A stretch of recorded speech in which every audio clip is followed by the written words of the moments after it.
and contrast the domain and range of f of x equals 25 hundredths times the square root of 2.5x minus 1 plus 3, g of x equals 25 hundredths times the log of 2.5x minus 1 plus 2, and h of x equals 25 hundredths divided by 2.5x minus 1 plus 1. Okay, so looking at our graph first, and with the equations, we just can make some observations. F of x is a square root function, and we see it has its endpoint, which will affect both the domain and range. It appears to be somewhere between 0 and 1, and then the y is 3, appears to be. And then our g of x is a log function, and with the logs, we'll have a vertical asymptote, and so we can see already the vertical asymptote is going to be about right here, and we'll have to look at the equation to know the actual value there. And then with our rational function, it will actually have two asymptotes. It appears to have the same vertical asymptote as g of x, and then it will have another one here horizontally. So let's go ahead and look at the specifics of these in the equation. So with our square root function, we first need to know what the endpoint is. So we need to look at our values in the equation. We need to know b, c, and d to just know the endpoint value. So we see b is 2.5, which is the number in front of x. C is the number subtracted, which is 1. And d will be the number just added or subtract on the end, which is positive 3. So writing that out, we have b is 2.5, c is 1, and d is 3. So to find the x endpoint, we need to take c divided by b, which is 1 divided by 2.5. 1 divided by 2.5 is 4/10. And then the y endpoint is just the value d on the end. So we know that y will just equal 3. So our actual point then, I'll just write here, is 4/10, 3.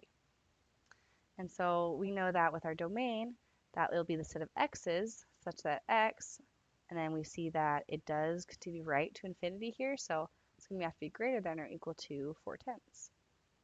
And any number less than that would result in a negative underneath our square root. So going on to the range, then we know will be a set of y's such that y is greater than or equal to 3 because we see it continues up to positive infinity on our graph, and we could examine the equation a little bit more and find those things as well. Just by looking at the b value being positive and the a value, 25 hundredths, is also positive. So that tells us these both increase. So now looking at the domain range of g of x, we know it has that vertical asymptote, which will be at c divided by b. So we need to look in our equation again. So we've got the b value at 2.5, and then we've got the c value at 1, retracted. So same as the other one. So then c divided by b will just give us the same exact thing since it's the same numbers. And we can just say, well, we know then the vertical asymptote will be at 4/10. And I'll just draw an arrow here. That's how we're getting that. And so then for our domain, we can say it's a set of x's such that x is greater than 4/10. So the difference here is that it's not going to be equal to as well, and it's going to continue right to positive infinity. That's the same as well. But we can't have it actually equal to it since we can't have a negative in the log. So, and then with the range of g of x, then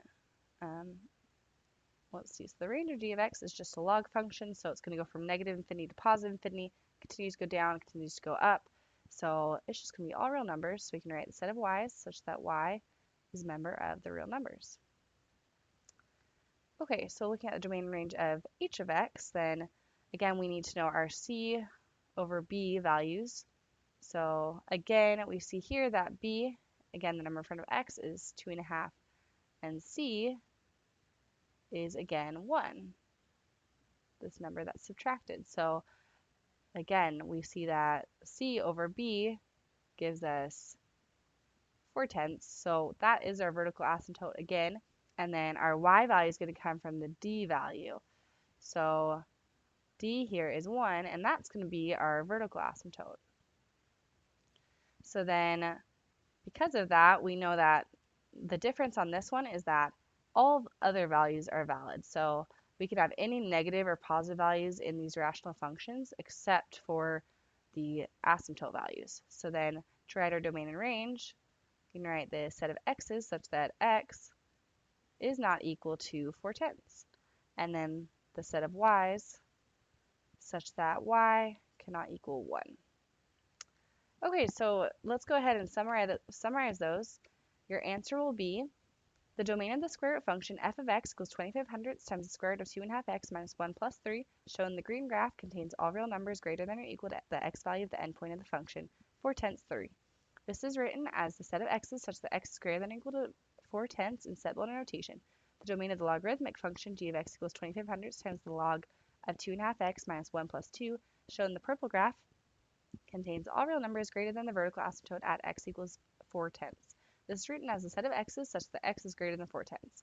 The domain for the rational function h of x equals 25 hundredths divided by 2.5x minus 1 plus 1 contains all real numbers excluding the value of the vertical asymptote, also x equals 4/10.